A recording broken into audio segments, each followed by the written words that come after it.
Hello, my friends. This is your friend Brian, and here I am to teach you probability and statistics in this course. Now, first of all, I would like to clarify how we will be proceeding. We will be using Sheldon Ross' Introduction to Probability Models as our textbook, and first of all, there will be an AI explainer explaining you the topics of this video. Like it will give a brief overview, and after that I will begin deep diving into each topic individually. So let's begin. Okay, let's kick things off with a question that seems pretty simple, but it stumps almost everyone. And by the end of this, not only will you know the right answer, but you'll have this really powerful new way of thinking about the world, all pulled from the key ideas in Sheldon Ross's Introduction to Probability Models. So just take a second. What's your gut reaction? If you're like most of us, you're probably thinking, well, 95%, right? I mean, it's a 95% accurate test. Go ahead and lock in that answer in your head. Because the reality is, well, it's a lot more surprising than you think. Yeah, to get to the real answer and to actually get why it's the right one, we need to build ourselves a little mental toolkit. We have to learn the basic language of chance and probability. To solve this puzzle, we have to start at the absolute beginning with the most fundamental concept in probability, just mapping out every single thing that could possibly happen.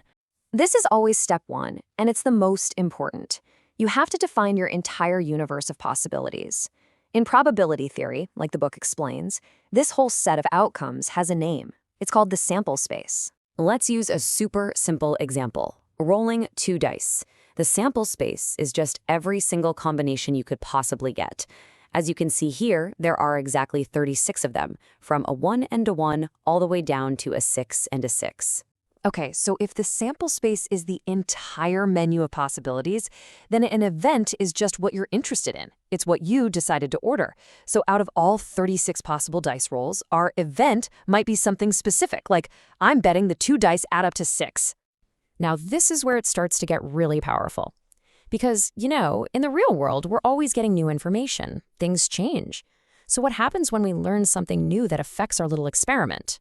So boom. A new piece of information just dropped. This is a total game changer. It shrinks our world of possibilities like crazy.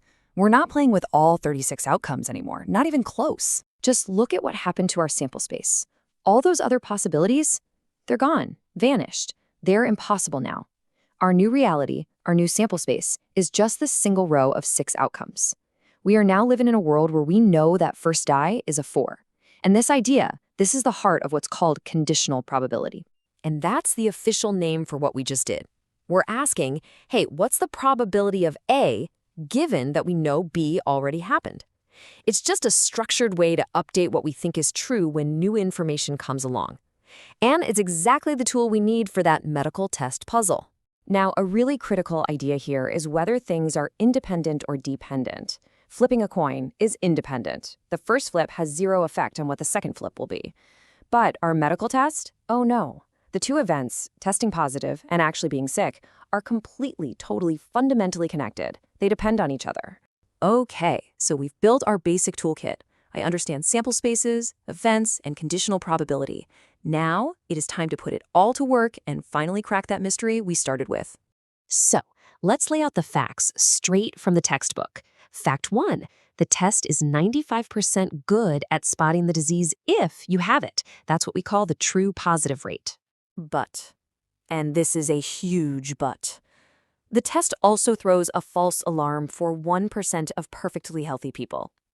Now, a 1% error rate, that sounds incredibly low, right? Just you wait. We're about to see how massive its effect really is. And here it is, the piece of information that almost everyone forgets, but it's the absolute key to this entire puzzle, the base rate. In this scenario, the disease is actually really rare. Only 0.5% of the population, that's just 1 out of every 200 people, has it to begin with. So, how do we combine all these numbers? Well, using the logic from what's called Bayes' formula, here's our plan of attack. First, we figure out the chance of being sick and getting a correct positive test. That's a true positive. Then we figure out the chance of being healthy but still getting a positive test. That's a false positive. We add those two together to get the total chance of any positive result. And for the final step, we just take the number of true positives and divide it by the total number of all positives. And there's our shocking answer. The probability you actually have the disease is not 95%. It's not 70%. It's not even 50%. It's just over 32%. Let that sink in for a second. Even with a positive result from a highly accurate test, you are still almost twice as likely to be healthy as you are to be sick. This quote from the text really gets to the core of why our intuition is so wrong here. We instinctively treat the test's accuracy as if it's totally separate, independent from how rare the disease is. But they aren't separate. Because the disease is so incredibly rare, that tiny 1% false positive rate actually ends up catching a much larger number of healthy people than the 95% true positive rate catches sick people. So why does any of this matter outside of a tricky math problem? Because what we just did, that's not just math. That is a fundamental skill for thinking clearly in a world that's full of uncertainty. So if you take one thing away from all this, let it be this. Always, always ask about the base rate. How common is this thing in the first place? It doesn't matter if it's a news headline, a tip about a stock, or a medical result for you or a loved one.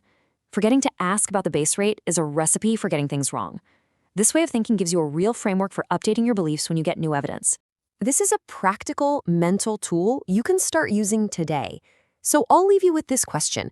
What's an everyday assumption you have, a belief you hold, that might look completely different if you just paused for a second and asked yourself, wait a minute, what's the base rate? Go out and apply this tool to your own thinking. You might be very surprised by what you find. The AI refers to a problem from the book. It is I will discuss it in the last, and before that I would be explaining to you the basics, like AI test about what is sample space, AI test about what is event, everything. But just to brush it up, I will do it right now, and then finally I will explain to you what this 95% chance disease the AI was talking about. In the video they have already explained that what is a sample space, but still I would like to give you another analogy.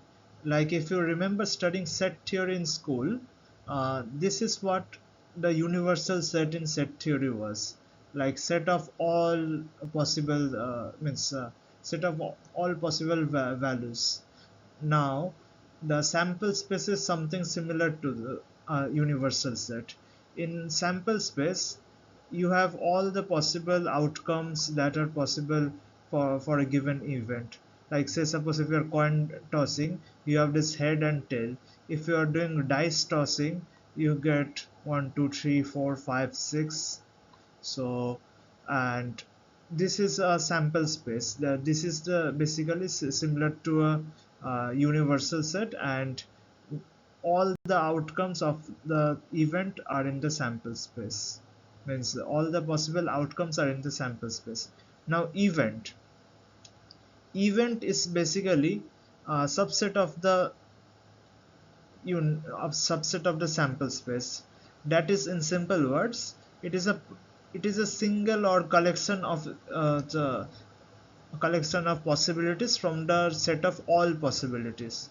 Basically, like if you are doing coin tossing, head is an event, tail is an event. If you are doing dice tossing, one is an event, 1 2 3 is an event, like that. These are events, and uh, these are events, and after that there is the set operations.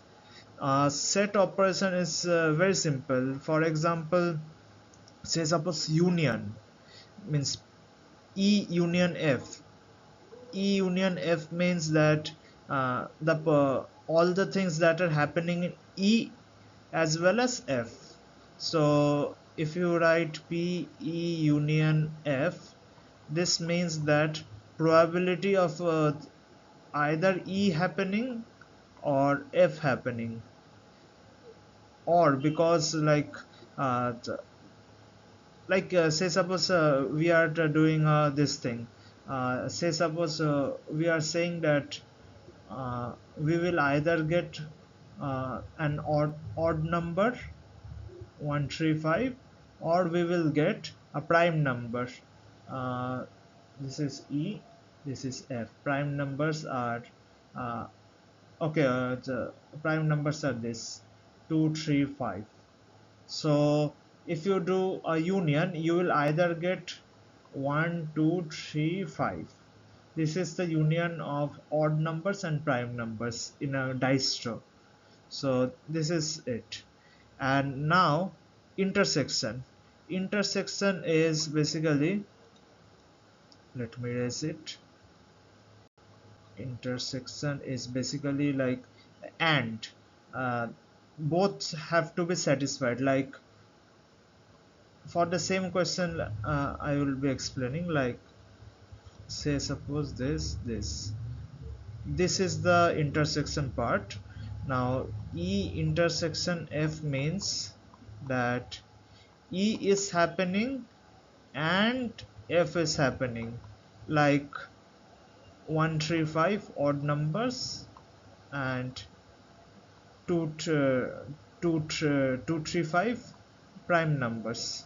Then their intersection would be 35. 35 would be intersection of prime numbers and odd numbers. E intersection F. Now one thing has to be noted, that for say suppose events like where they're mutually exclusive means if one happens the other won't happen. Like say suppose coin toss, head and tail. If head happens, then the tail cannot happen. So mutually exclusive events are like this. Say suppose this. Mutually exclusive events have no common intersection. So E union E, sorry, intersection F is phi. Phi means null set or none, you can say it. So this is the intersection of the two finite means two mutual exclusive things. Now say suppose probability axioms. Like see, there are some basic rules of probability, that probability cannot be greater than 1. It lies this is not possible. Okay, probability has to be greater than equals to 0 and less than equals to 1. Probability of PE equals 1 means that there is 100% chance that something is happening. 100% chance that it is happening. So and 0 is obviously 0% chance of it happening. So PS means sample space. Probability of a sample space happening is 1, because say suppose you have a firecracker. Okay, you have a firecracker and you burn it. Now what are the chances that it will burst or it will not burst? So if it is a dart, say suppose there is a 30 by 100 chance that it is a dart, and 70 out of 100 times it blasts. That means 0.7 and 0.3. So 0.7 plus 0.3 equals 1. Now you may ask, what are the possibilities that neither will happen? Now if you have set a cracker on fire, what are the possibilities that it won't burst or it won't like it will like it will neither burst or nor go dud? What are the possibilities? The possibilities are actually 0, like either it will blast or it will not blast. So that's why PS is always 1. Now for countable mutual exclusive events, like say suppose head and tail, what are the chances that a coin will this thing like coin will either give head or coin will either give tail? So you are basically asking me P probability of head and tail, means head or tail. P head union tail is equal to probability of head happening plus probability of tail happening, because these are mutually exclusive events. There is no chance that head is happening and tail is also happening. So that's why the, as you can see, it is the summation, like probability of this probability union of mutually exclusive events is the sum of their probabilities. Now direct consequence, this is an interesting thing. Like, probability of E happening is 0.4, but what is the probability of E not happening? That is 1 minus 0.4, 0.6. Like, say suppose say suppose that uh, say suppose Real Madrid will win the La Liga for 50% chance. Like 50% means 0.5. So okay, 50% is 0.5 minus 1 minus 0.5 is 0.5. So say suppose for 60% chance the Real Madrid will win the La Liga. Now say suppose what is the chance that Real Madrid will not win? That is 0.4, means 40% chance they will not win. So this is called like uh, this is called complement, E complement. This dash represents complement. Now there is another concept, E union F, E plus P F minus this thing. This basically means that in E union F and wait, what is happening?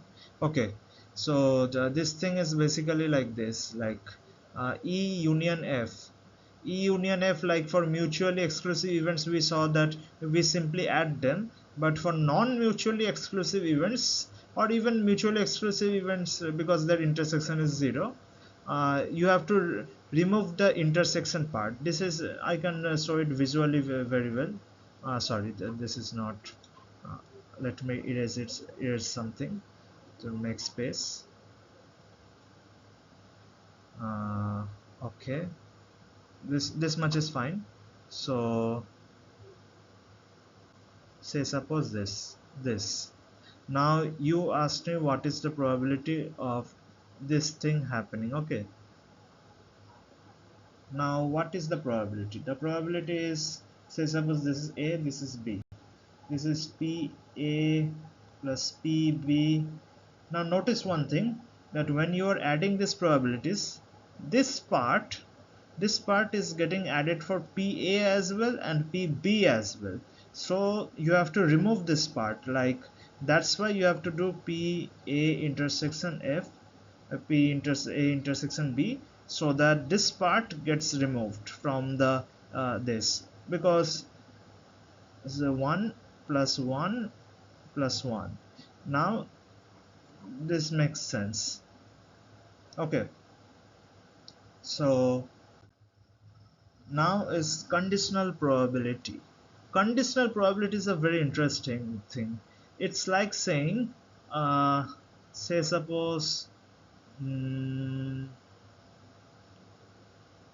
good example, say suppose head and tail, coin, head and tail, coin. Okay, two coins are being tossed, sorry, not, yeah, two coins are being tossed. What is the outcome looking like this: head, tail, head, tail. So total chances are this. Now you have been told that uh, you people are playing two coin tosses and you have to guess the coin toss. Now your friend tells you that there is already, means you have asked for a hint and he has told there is out of the two coins there is one head, means one head has appeared, this thing, one head has already appeared. Now what are the chances that say suppose you are going to say that okay, if one is a head then the other must be also head. Now what is the chance that means you are correct? That is, see, if one head has appeared here, also head has appeared here, also 1 plus 1, like at least one head has appeared. So This is it. Like if you are saying two heads have appeared, outcome is one is your chance, and this is like there is one, and there are two outcomes where you are incorrect. 1 by 3, so there is a 1 by 3 chance that both are head if it is given that there is at least one head. Now if I am showing it mathematically, this goes like this: p a intersection b by p b. B is the event that has already appeared, like here you can see here, right?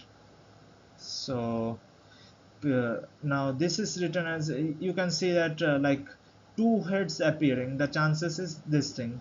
There is like 1 by 6 1 by 4 probability that two heads are appearing, and now that at least one head has appeared, the probability for that happening is 1 by 3, sorry, means 3 by 4, 3 by 4.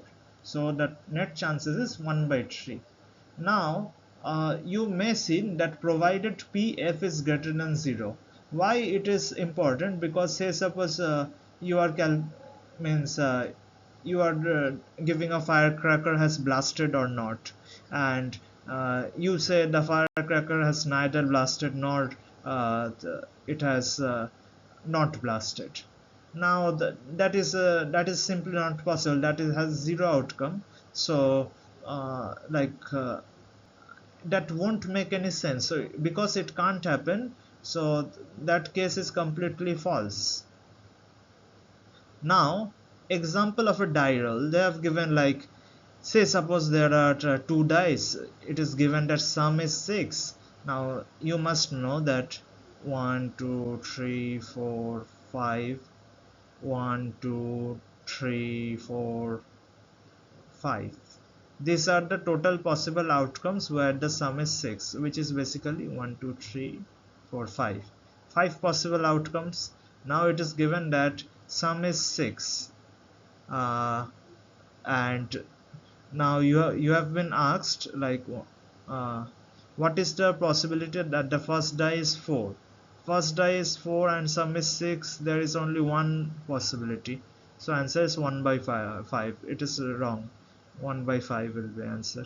So 1 2 3 4 5, only 4 comma 2, 1 by 5 is the correct answer. Now let's go for independence definition. Independence is a very interesting thing. It is basically two events do not influence each other. Means basically A and B are independent if they do not influence each other. For example, if you are doing a coin toss, you have coin 1, you have coin 2. Coin 1's outcome do not influence coin 2's outcome. Similarly, coin 2's outcome does not influence coin 1's outcome. So like the chances of coin 2 getting head is not influenced by coin 1's getting head or tail. But if you are using a single coin, what are the chances that head will come? Head will come 50% chance, half. Tail will come half. But if head has come, like chances of getting a head are directly affected by chances of getting a tail, because if a tail comes then you cannot get head. So these are so these two different coins are example of like independent events, but same coin head tail is not example of independent. Now Bayes theorem. Bayes theorem, actually we already I showed you with the coin toss example, like this thing, head tail. I already addressed the Bayes theorem formula. Now I will show you with this thing, like uh, I will solve a question for you to see. Say suppose there are two urns. Urn means something like a basket. So there are two urns. First urn has 2 white and 7 black balls. Second urn has 5 white and 6 black balls. Now a coin is tossed. A coin is tossed means there is a half probability that you will select urn 1 or select urn 2. Now it is given that the ball is white. ball is white, like W W B B. Ball is white, it is given. Now what is the probability it came from earn 1? Now you have to calculate what is the probability that uh, like earn 1 from means without the given that ball is white, what is the probability of ball earn 1 giving white ball? It is 2 by 7 plus 2 into this thing, 2 by 7 plus 2 into half, like you have to get selected by the coin to give the ball, so it is like 1 by 9. Okay, now the probability that this thing would be given, now you have to get the probability of finding a white ball. Finding a white ball from earn was this, earn 1 was this thing, 1 by 9. Now probability of finding white ball is equal to w1 plus w2, like earn 1 plus earn 2. Earn 2 is basically 5 by 11 is a 5 by 11 into half, which is like 5 by 22. 1 by 9 plus 5 by 22, 5 by 22, which is basically like, so the probability that earn 1 gave the white ball is 1 by 9 by 1 by 9 plus 5 by 22, which if evaluated comes to this thing, 22 by 67. 22 by 67, is it correct? 67, I have not evaluated actually. 22 plus 45 is 67. Yeah, it is correct. So the chances that it is happening are this 22 by 67. This is the application of Bayes formula. Like Bayes formula basically tells that you have to find the intersection PE intersection F divided by PF, given that PF has already occurred. If PE had already occurred, then you would have to divide it by PE. You get the point? So this is Bayes formula. Now coming to the next section, this is the part where I talk about what question was being talked by the AI. So you heard that the AI said that there is a 95% chance that if you are positive, then it will return a positive chance. Now this is like 95% correct testing for if you have the disease. Now the chances of you having the disease actually is like 0.5%. 0.5% of the population has this disease, and there is 95% chance that if you have the disease you will get uh, correct result.